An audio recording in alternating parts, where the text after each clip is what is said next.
Good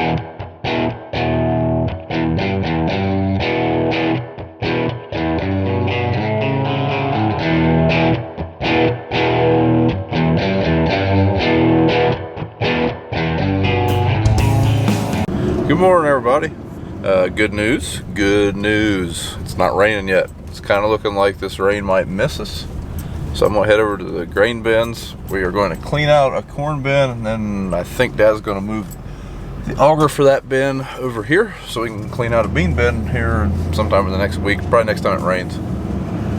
But we're gonna do that, and then after that I'm gonna work on that planter, get it ready to go. There's a chance that if this rain misses us, maybe tomorrow afternoon I can plant some beans. I don't know. We'll have to look at a few fields and see what kind of moisture they are, but fingers crossed we can get some beans in the ground this week. George and Larry are already in the bin cleaning it out. I had to help Dad with some paperwork, and stuff like that's annoying, but it's stuff that has to get done. And sometimes it's just a challenge getting out of the office and getting to actually do like the work part of it. I hate being in the office. I don't like cleaning out grain bins, but I'd much rather do that than be in the office with it.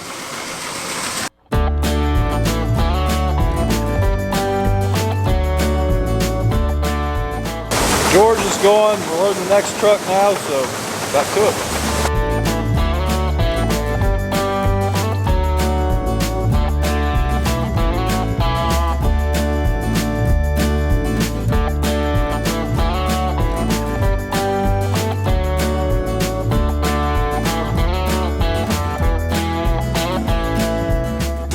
Yeah, another truckload down. So we probably got at least one more load in here. Just for the record, I don't advise doing this without a dust mask. I just don't have one. I know you guys are all worried about George. Haven't seen him for about a week. I'm back. He's back to work. They let me come back. We did. Yeah, they fired me and then re-hired me. That's the way they do me. Yeah, it's a tough decision, but oh yeah. We finally recycled enough cans to feed him lunch today. Yeah, see what it is. They get behind and have to call me to catch them up. It's hard to find a good man. That's right. I guess break time's over.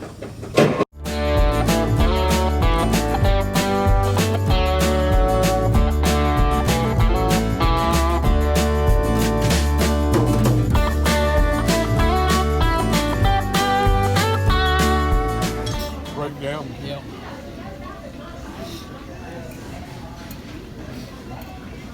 Gotcha. We just returned from our early lunch break. Dad called us, and it was real hard to twist your arm into it, but it was. We're back. Turns out he only called because he wanted me to buy his lunch.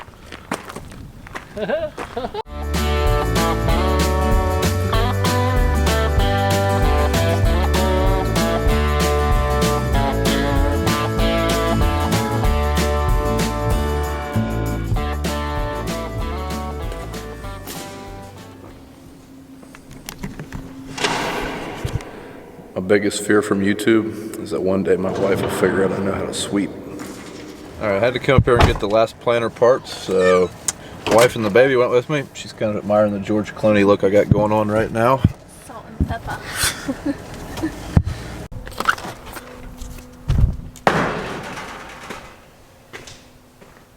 All right, we're gonna hook the hydraulic hoses up to this planter real quick before we pull it out. We might have to switch some stuff around because I don't have it marked. So go ahead and do that. So, there was one subscriber who's been asking me all year to show how we hook this thing up, so I'll just film it. First, this is the electronics for the planter. This is how you read your seed tubes. This is how you run your vacuums. And this is just your lights.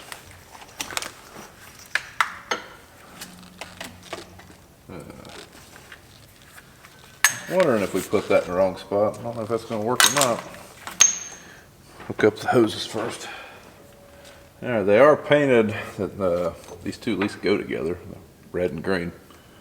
But that one's got red under the green, and that one's got green under the red, so who knows? Actually, first, change of plans. Before we get all these wires under here, I'm going to hook this PTO. If you didn't know, at least I don't know if all case planters are like this, but this case planter and a couple others have PTO that runs part of the hydraulics for this planter. This planter has a hydraulic reservoir on it. In fact, the camera is sitting on it right now that runs one of the vacuums on it. and that runs off this PTO. So I'm gonna hook that up. Wow, it's still easy to get to. See, much better like that. Now we can add all the wires. Again, here's the lights.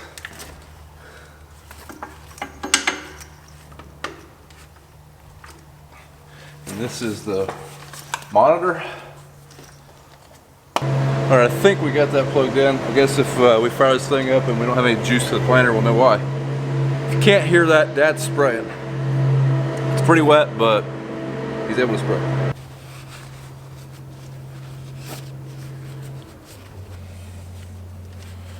All right, since this tractor has one of the vacuums running off of the onboard hydraulic system, there is only 2 hydraulics to hook up. One is the fold, which is also the raise and lift, and the other is the other vacuum. The markers, they run through the monitor. I guess they run off the fold or the lift and raise. I'll show you when we get in the field eventually.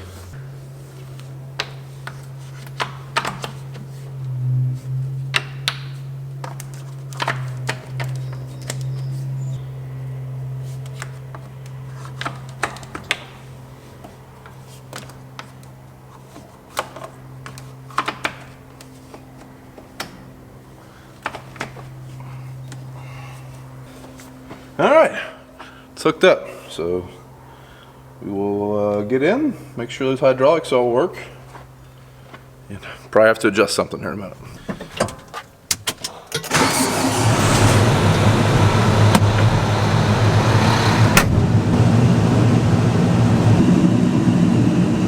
And that's the reality of tractor cabs.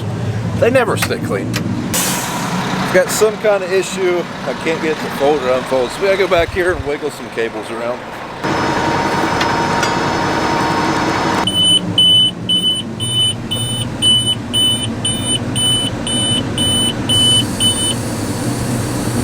All right, we're getting it to unfold now, so that's good. As you can see, the case planter just pivots. It doesn't fold in half like the John Deere planter. So that's what it's doing right now.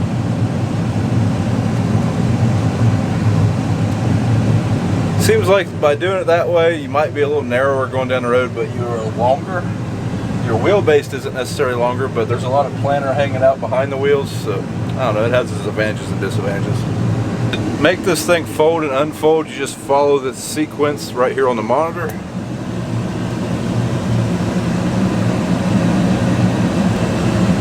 Like right now we are retracting the tongue. You can see that the planter is getting closer to us. And Dad's waiting on us to get out of his way. Take the hydraulic stops off of it so we can drop the planter down. Feel like something's missing. Something's definitely missing. Looks like Dad must be having some issues with the sprayer. That's not good. It's like the wheel motor we had to have rebuilt. Dad's wheel motor's leaking. We didn't put new O-rings in there, so we probably should have. He's going to go get a wrench and some caps and to plug it up, and I think he's going to put a new O-ring on it real fast. I think he can do that without taking the tire off, fingers crossed. Alright, I completely forgot the seed plates that I was going to put. Like these units that aren't on here, I haven't put them back on there, so I put new seed plates in them. I got to take these ones off, put new seed plates in them. So there's no sense in putting this back on there until I get the plates. Dad happened to be going home to get the O-rings to fix his sprayer, so he's going to bring me some plates. While I'm waiting on that, I'm going to lube these chains. Gotta keep your chains lubed. Important step.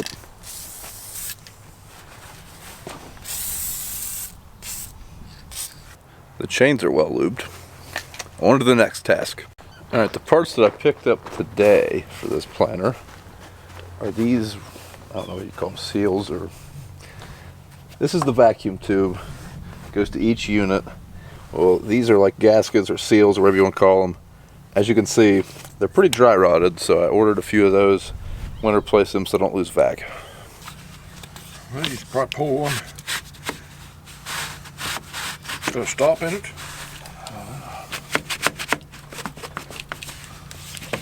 take one.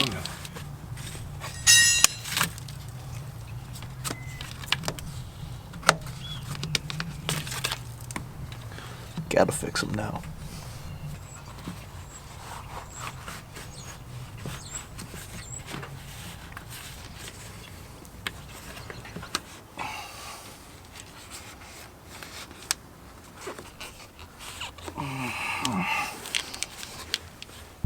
There's 2 down. It's probably got another year or 2 in it. Definitely.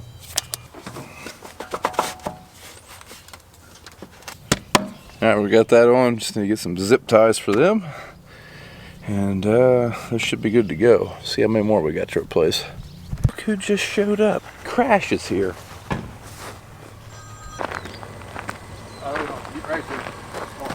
Just in time. I need a good strong back. Oh yeah, cavalry's arrived. He's the cavalry. I think the Indians are going to win. Yeah, Trey was just bringing Dad a wrench, but once again, we have some baseball games tonight. My nephew, Trey's little brother, has a baseball game at 6, and my son Dax has a t-ball game at 5:30. So I'm going to his t-ball game, and when I get back, I'm going to hopefully put all the seed plates and units on this thing so that I can fill it up with seed in the morning if it's not raining. Prime the planter, make sure it's going to run okay. Maybe even try to plant. Actually, we got a lot of measuring to do. I got to put measurements for all the GPS data into the Pro 700 and into with AccuTerminal. But right now I'm going to a baseball game. All right, we're back from the t-ball game. Unfortunately, it's 8:30, but do a little bit of work on this thing tonight before we put it up. One thing I realized I have not done is run any air in the planter for the air downforce, just to make sure I don't have any leaks. So I'm going to fill the airbags up right now. Just so if I got to, I can fix that in the morning, or get parts if I need to, if I got a busted bag or something like that. Alright, here's the, like on the John Deere planter, if you have pneumatic down pressure, the compressors in the cab, in case, at least for this year, they had them mounted on the planter. It's kind of a pain in the butt because the John Deere, you can just turn it on while you're driving to the field and you'll have enough air. This thing, you have to hold the switch, so I just usually do it with my air compressor in the truck. Unfortunately, if you remember back when we were rebuilding the bottom half of this planter, that unit right there, row unit number 6, had a bolt shear off in it. Dad tried to tap it out and screwed the threads up on it. He doesn't think he can re-tap it, so I might have to go get one of those first thing in the morning. Hopefully they got one because I really want to try planting some beans tomorrow. Alright, this video is Q&A. In the last video I made mention of the 8400. Been asked 2 or 3 times since then if it's for sale, and I've been asked several times before then if it's for sale. It is not for sale. I will let everyone know if it ever does become for sale, but Dad is really fond of that tractor, so it is not for sale. Although I got this feeling, if he had to plant with it all year, it'd probably be for sale. It'd at least have auto steer on it. Alright guys, that's going to be it for this video. Like I say, hopefully tomorrow we can finish that up and maybe get some corn and beans planted. Really be pushing the envelope as far as soil moisture though. It might still be a little too wet. We'll have to wait and see. Thanks for watching. Be sure to like and subscribe. And follow us on Instagram and Twitter at Brian's Farm Videos. Facebook at Brown Farms, and we'll see you in the next video.